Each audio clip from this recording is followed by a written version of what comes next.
ఓం నమ శివాయ.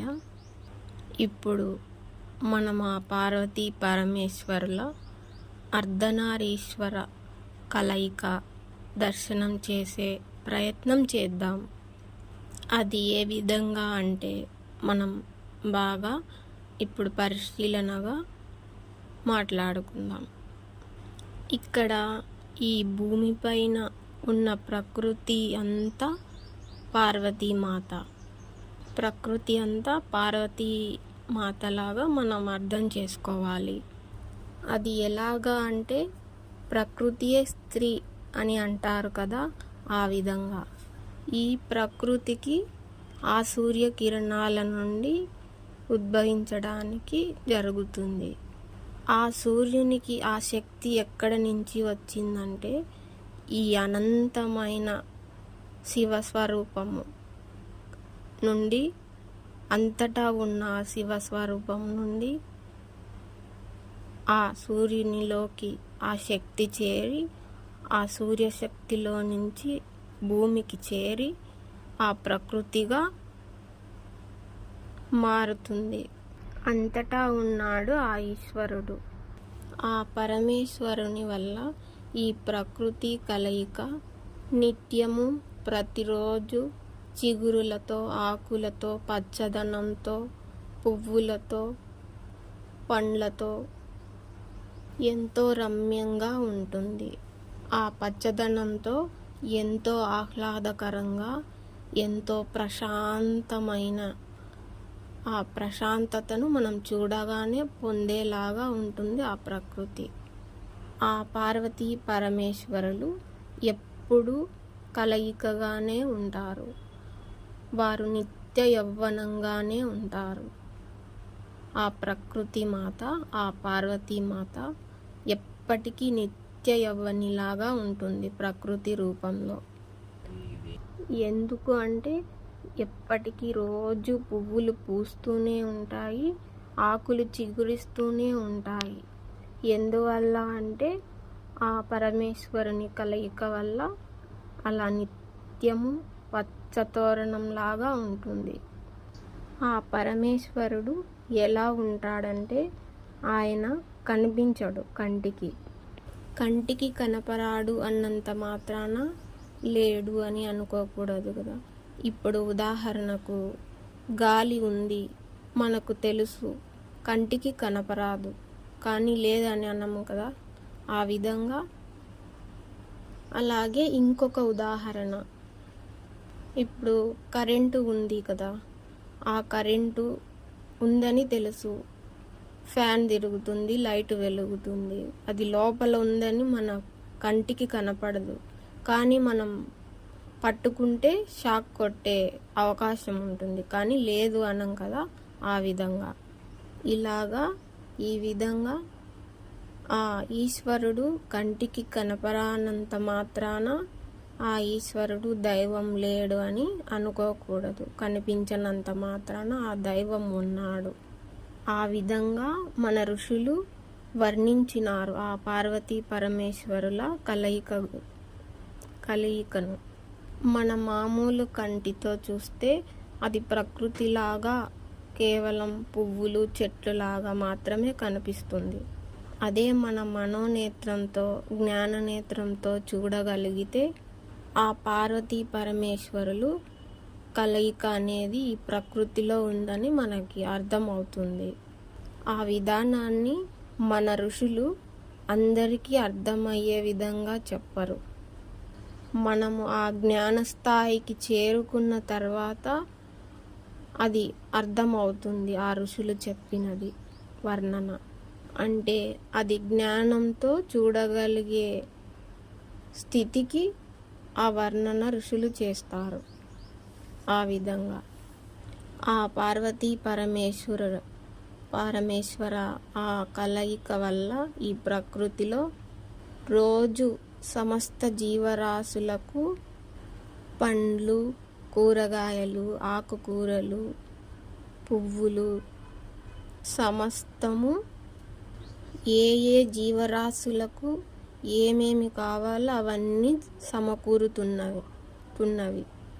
ఇక్కడ భార్యాభర్తల కలయిక వల్ల ఒక సంతాన ఉత్పత్తి మాత్రమే జరుగుతుంది.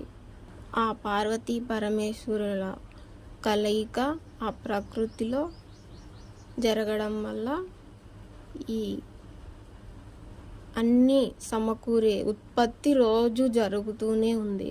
ఈ సమస్త కోటికి ఆహారం అందుతోంది వారి వల్ల. ఆ విధంగానే మన ఋషులు జ్ఞాన దృష్టితో చూస్తారు. మన జ్ఞాన దృష్టికి ఈ ప్రకృతి మామూలుగానే కనిపిస్తుంది. ఇప్పుడు ఇంకొక విషయంగా మనం చెప్పుకుంటే, ఇప్పుడు మన విషయానికే వస్తే, మన దేహ విషయానికే వస్తే, మనలో కూడా ఆ పార్వతీ ప్రకృతి కలయిక ఉందని మనకు బాగా ఆలోచిస్తే తెలుస్తుంది. ఒక యోగా ప్రకారంగా తీసుకున్న ఈడ పింగళ అని అంటారు కదా, ఆ విధంగా కూడా వాళ్ళు మన దేహంలో పార్వతీ పరమేశ్వర కలయికగా ఉన్నట్లే తెలుస్తుంది.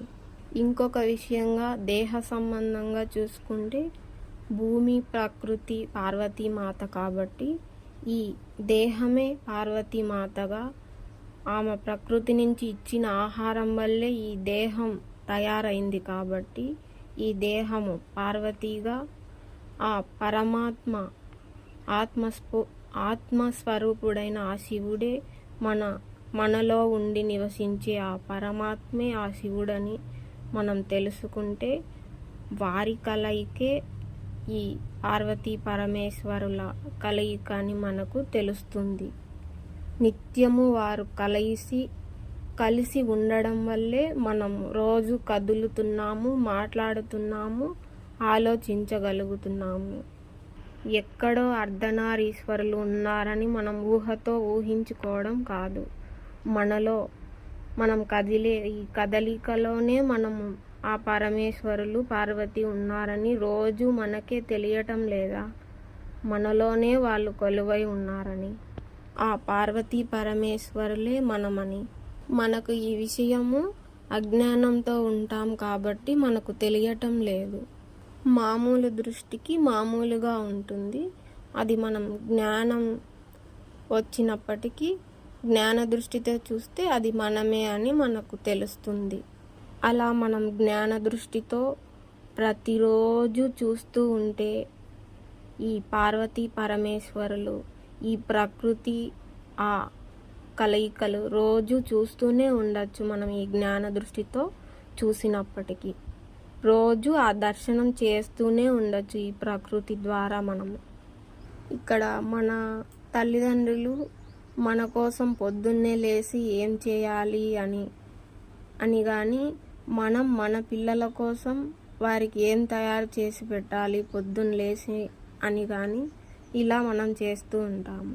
కానీ ఏమేమి చేసి పెట్టాలి అని ఆలోచించుతూ ఉంటాము మనము.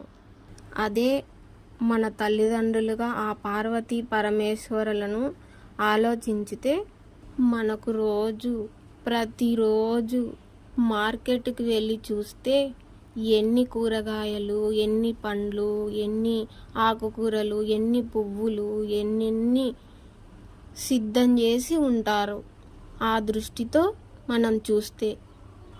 అలా మనం ఆ దృష్టితో చూస్తే మన కోసం ఎంతగా తపన పడుతున్నారు వాళ్ళు అని మనకు తెలుస్తుంది.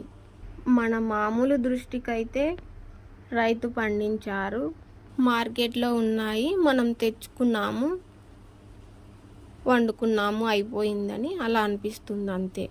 ఆ పార్వతీ పరమేశ్వరులు మన కోసం పడే కష్టాన్ని అతి కష్టంగా చేస్తున్నారని అతి సూక్ష్మంగా మనం దాన్ని చూసి ఎంతో ఆనందించవచ్చు.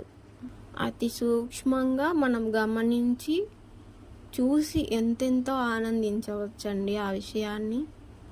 ఇప్పుడు మన దేహ సంబంధంగా ఇప్పుడు ఒక విషయానికి వస్తే, మనకు ఆ పరమశివుడు కనిపించాలి అంటే మనం ముందు ఆ పార్వతీమాత అనుమతి తీసుకోవాలి అంటారు, అనుగ్రహం తీసుకోవాలి అని అంటారు. ఇక్కడ అమ్మ తొలగితే కానీ అయ్య కనిపించడు. అదే తండ్రి పరమేశ్వరుడు తండ్రిగా, అమ్మ పార్వతీగా మనం ఇలా చెప్పుకోవాలి అన్నమాట. అది ఏ విధంగా అంటే మనకు ఒంట్లో శక్తి ఉన్నంత వరకు మనకు దైవము కనపరాడు, ఆ పరమశివుడు కనపరాడు. మనం తినే ఆ ఆహార రూపమే ఆ పార్వతీమాత కాబట్టి మనకు ఆహార రూపంలో శక్తి ఎక్కువ అవడం వల్ల, ఆహారం వల్ల అది అహంకారంగా మనకి మామూలుగా జ్ఞానం అనేది ఉండదు. అంటే మనకు ఆ పార్వతీమాత మనల్ని ఎంతో గారాబంగా చేస్తుంది అని మనం ఇక్కడ అర్థం చేసుకోవాలి. మనల్ని ఎంతో గారాబం చేస్తుంది అంటే తండ్రికి దూరంగా మా బుజ్జి మా బంగారని ఒక తల్లి పిల్లాడిని ఎలా చూస్తుందో ఆ విధంగా ఆ అమ్మ ఆ ఆహారం వల్ల మనలో ఉన్న శక్తి వల్ల మనకు అలా ఉంటుందని మనం ఇక్కడ అర్థం చేసుకోవాలి. అలా మనకు ఆ పార్వతీమాత గారాబం వల్ల మనం అలా ఉంటాం కాబట్టి అందుకే మనకి శివరాత్రి పండుగ రోజు అనేది మనకు పెద్దలు చెప్పే విషయం అర్థమయ్యేలాగా ఏ విధంగా మనకు నేర్పుతారని అంటే శివరాత్రి జాగరణ, ఉపవాసము లాంటివి చేయండి, ఆ శివారాధన చేయండి, దైవ దర్శనాన్ని పొందండి అని చెప్తారు. ఇలా మనం శివరాత్రి రోజు ఉపవాసం చేయడం వల్ల మనకు శక్తి తగ్గుతుంది. ఆ ఉపవాసం వల్ల అమ్మ కాస్త పక్కకు తప్పుకుంటుంది. అప్పుడు మనకు ఆ పరమశివుడు కనిపించి దర్శనమయ్యే అవకాశం ఉంటుందని మనకు సూక్ష్మంగా మనకు పెద్దలు నేర్పించుతారు. అలా అమ్మ తప్పుకుంటుంది కాబట్టి ఆ దైవం మనం దర్శించే అవకాశం ఉంటుంది కాబట్టి ఆ శివుణ్ణి, పరమశివుణ్ణి. అలా జాగరణ రోజు అని అంటే ఈ దర్శనంతో మనం ఆ రోజు రాత్రి అంతా ఆ పరమశివునితో కలిసి ఉండడమే. అదే శివరాత్రి యొక్క గొప్పతనం మనం తెలుసుకోవాలి. ఇక్కడ మనము ఆ పరమశివుని చేరుకున్న స్థితిని మనం అర్థం చేసుకుంటే ఆ ఉపవాసం అది చేసి ఆ స్థితిని మనం అర్థం చేసుకుని ఆనందించగలిగితే ప్రతి రాత్రి మనకు శివరాత్రిగానే తెలుస్తుంది. అలాగే ప్రతిరోజు శివ దర్శనమే అవుతుంది.